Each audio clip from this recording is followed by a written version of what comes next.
Well, as of the beginning of this school year, nearly three-quarters of the 100 largest districts in this country, school districts, were remote only. About half of all districts, not just the largest, were doing remote learning. And with that have come some risks, including cybersecurity challenges. We're joined now by Christy Wyatt. She's president and CEO of Absolute Software. She's joining us from the San Francisco area.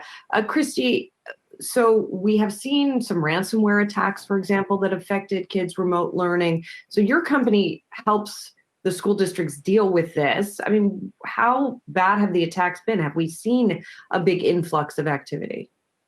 We've seen a massive influx of activity over the past couple of months. I think that there's a site that reports the number of education security related attacks, and I think we've hit our 1,000th attack so far this year. So it's escalating and it's increasing.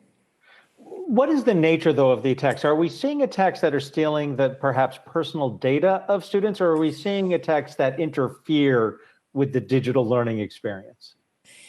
Well, like so many other areas of cybersecurity, what we're seeing is creativity. So I would say ransomware attacks are one of the most popular, where you have attackers that are targeting either the district or the campus, trying to pause education, knowing that there's a high probability that they'll get paid in order to unlock education. But we're also seeing attacks where there's teacher and student and even parent information that's being compromised. And then there's just disruption of service attacks. There was a really concerning case a couple of days ago where folks targeted education Zoom calls with special needs students, and they were just sort of interrupting service. I think that it is a bit of a free-for-all with a pretty vulnerable population right now.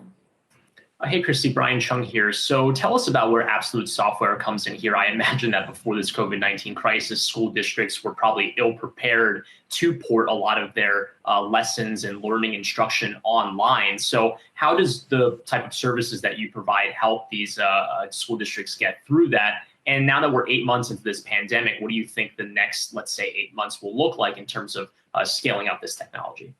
It's a great question. So we've been helping school districts for over 20 years, and about 30% of our business is actually sitting in the education space. What we do is very specifically, we keep a connection, a permanent, undeletable connection to those devices, because we're embedded in the hardware itself of most devices that end users would use.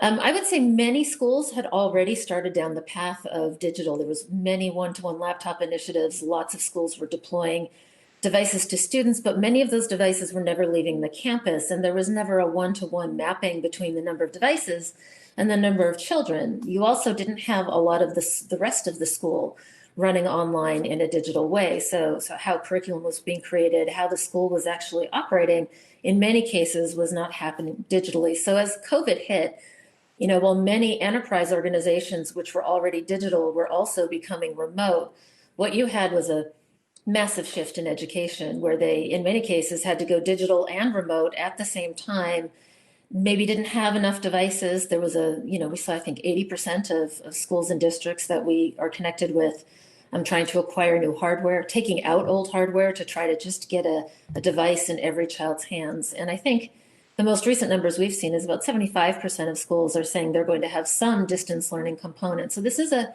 completely new world, and tracking those devices, managing those devices, making sure kids are safe and protected has to become the new normal. This becomes our new critical capability. And Christy, from what you were saying at the beginning, the numbers suggest that we're not yet doing a very good job. We're only at the beginning of this. I mean, if, as you say, there have been 1,000 attacks already related to the education system, seems like we've got a long way to go. We do have quite a ways to go. I think there's been lots of support. I think there's been a fair amount of stimulus funding or stabilization dollars going into education. I think there's been a rallying by a number of tech entities to get technology into these organizations. And you have to remember that some of the security landscape has changed. You may have deployed things like web filtering or other capabilities that are very helpful for students when they're in a classroom all on the same network. But those capabilities are maybe not as effective when those students are at home and on their own network. And so you have to think about things like connectivity. You have to think about things like security. We have to be able to monitor these devices, but you also have to protect end user privacy and keep those entities and those individuals secure. So I'd say the complexity increased, and the challenge really for many of these organizations was it really happened overnight, right? There was not a lot of long planning and time to think this through. If they weren't already well down that path, this was a lot of activity in a very short period of time. We're seeing some stabilization. We're seeing people sort of adjust, but I think everybody sort of acknowledges whether your school has gone back to the classroom or has some sort of hybrid model or everybody's still at home. There's no certainty about what happens over the next couple of years. There's some expectation that kids are going to go back and forth between these models, at least for the foreseeable future. Yes, most definitely. Christy Wyatt, thank you so much. Christy is the president and CEO of Absolute Software.